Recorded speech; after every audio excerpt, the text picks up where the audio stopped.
You guys, this is Brad with Blown Out Farm. Welcome to the channel. Today we're going to talk about how to manage and deal with splitting large logs and the method I use to do it. You know, it's very frustrating for a lot of people because they're hard to handle, they're hard to maneuver, and almost impossible to lift. So I'm going to show you the ways we do it to make it easy and efficient. And hopefully this is something that you can do, or you have the tools to do, or even if you had the desire, how to go about and setting yourself up to succeed in knocking out big logs. So stay tuned.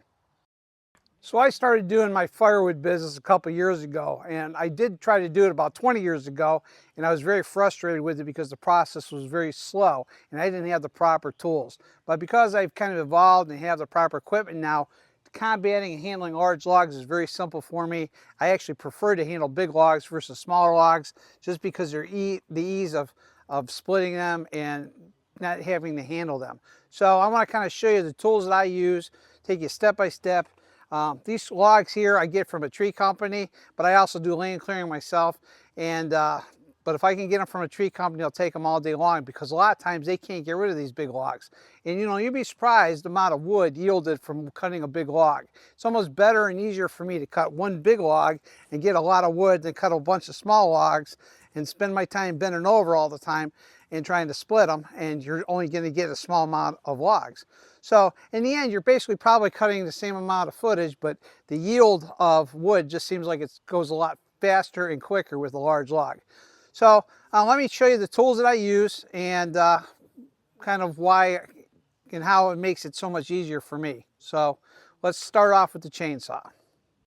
So when it comes down to chainsaws, I chose a STIHL, and I have a 261C, and that was fine. But when I started getting the big logs, I need something with a lot more power and that could really handle big logs. So I wound up buying a 500i, and it has a 25-inch bar, and I felt that that's all I really needed to get started. And those are pretty much the size logs that I deal with that I can kind of spin around with this. So I wanted one that, again, has the power and the handling, and I only use this one for big logs. I don't screw around with little tiny logs with this. That's when I use the 261C.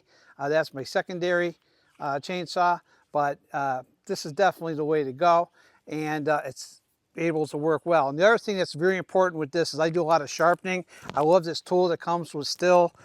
There's blades to sharpen, and I sharpen almost all the time. Like I might do maybe 10, 15 logs, and all of a sudden it starts to slow down, I immediately sharpen up right away. And I haven't had to replace this chain but once, and that's because the chain broke.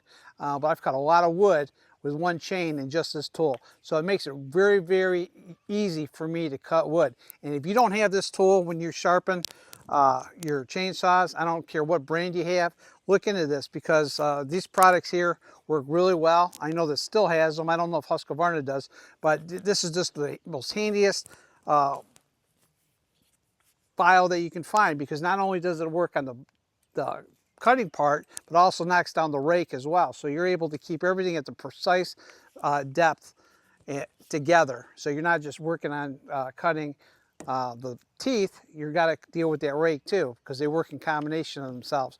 And this tool does just that. So this has been a huge godsend for me, and I'll tell you, it made my life easier. So this was one of the first things that made life good, and also having a good chainsaw. Now this chainsaw is $1,500, so you know you got to be kind of serious in what you're getting into. If you're only going to cut a couple logs, it's not cost effective. But because I've been dealing with this a lot, we handle a lot of wood in between all the other stuff I do, I wind up finding that this is the perfect saw for me. So again, pick and choose, but get something about 25-inch bar, and you should easily be able to breeze through a lot of big logs.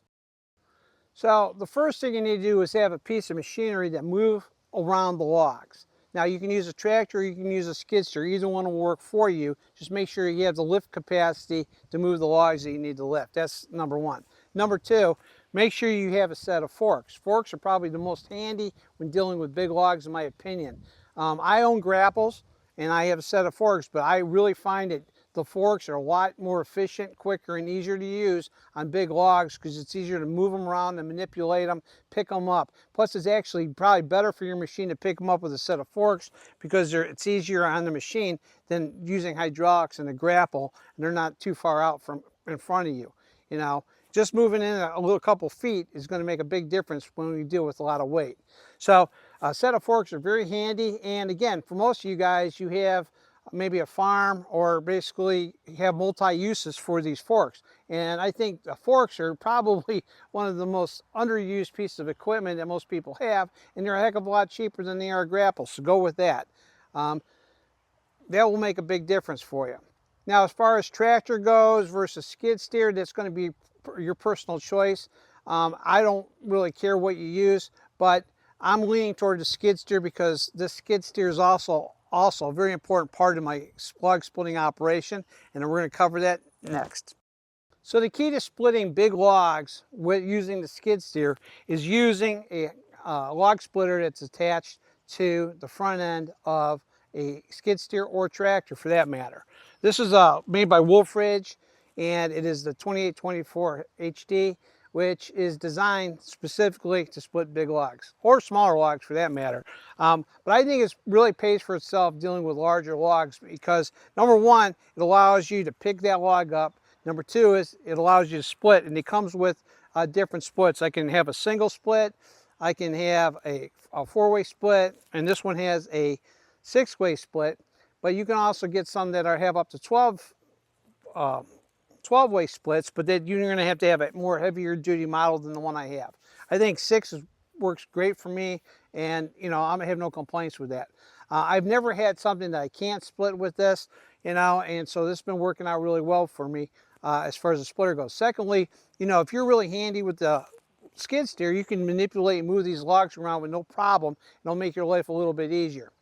I don't think that these would be as efficient on a tractor because you really can't see like you can with a skid steer because everything's right out in front of you.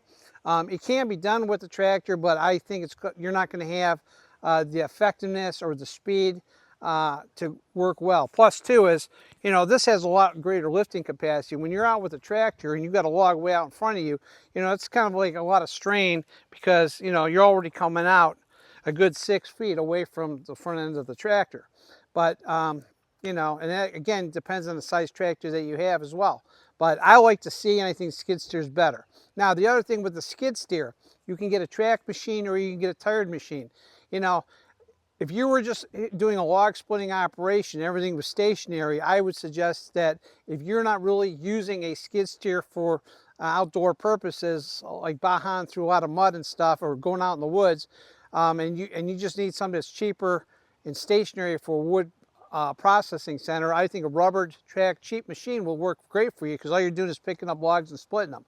But if you are like me and having skid steers used for many, many different things, this is just another way of using that skid steer, optimizing your time and giving you something to give you some return on your investment.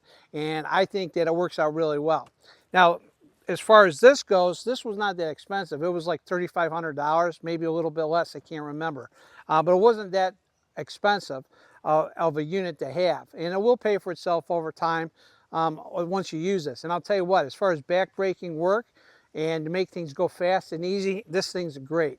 And I'll give you a taste of that here in a minute so you get to see how that works. And like I said, I have a 6-way on this, and I'll kind of show you how this works with the skid steer here in a minute.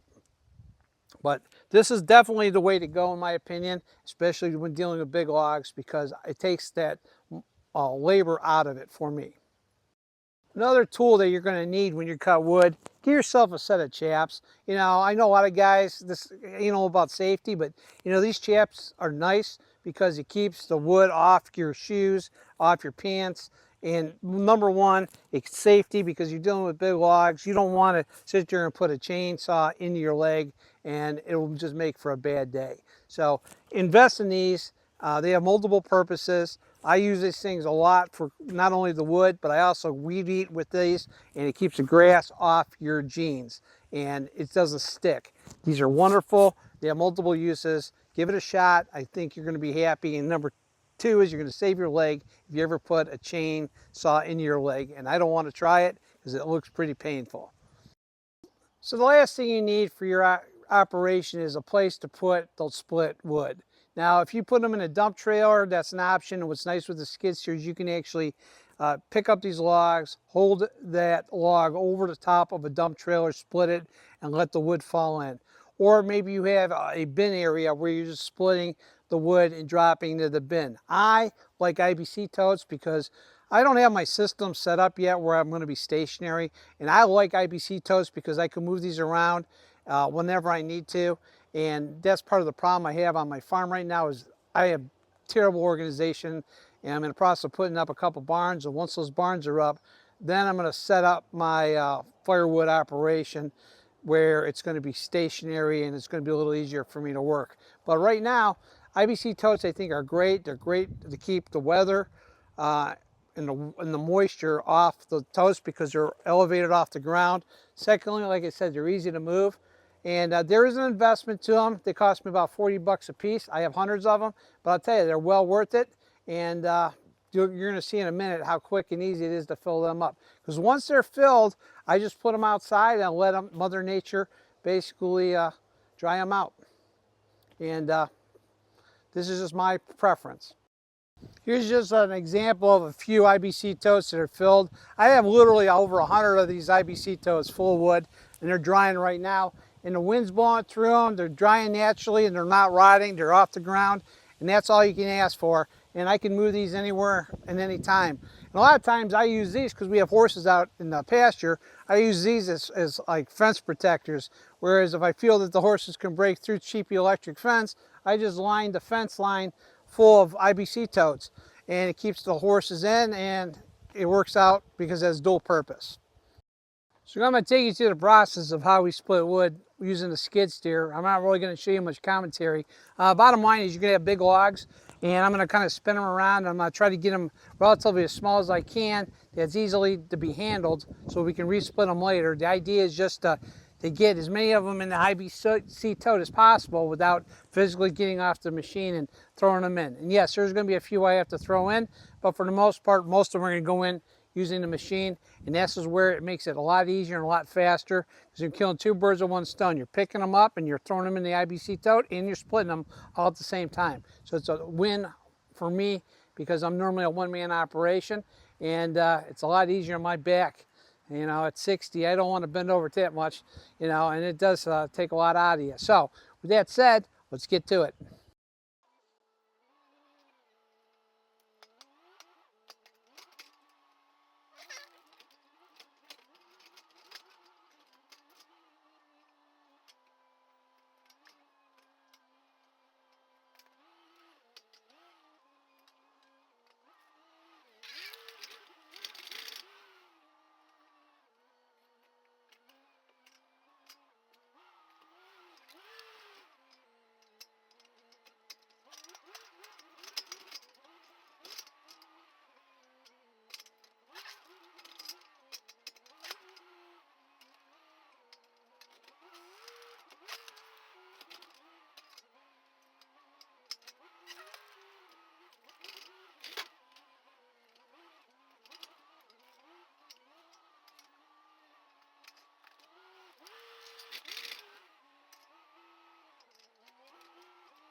So with the Wolfe ridge, I wound up having a 6-way blade, a 4-way blade, and it comes with a single.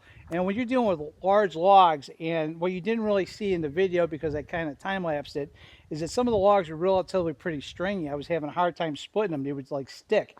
And what you could do is you can drop your resistance from a 6-way down to a 4-way if necessary and still get a good sized chunk, but at the same time you're not having so much resistance, and I think it would split a little bit easier.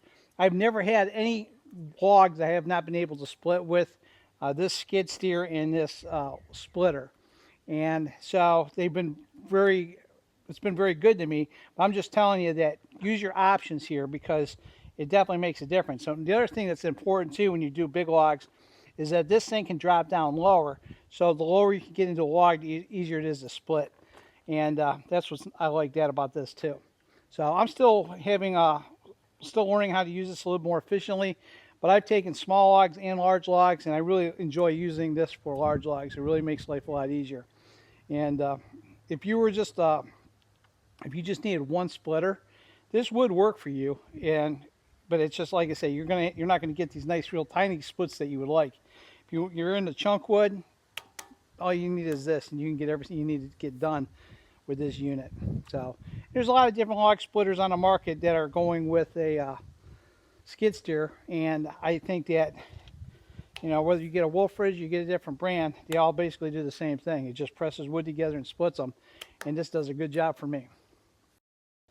Hey guys, thanks for watching the video on how to split large logs with a wood splitter mounted to a skid steer.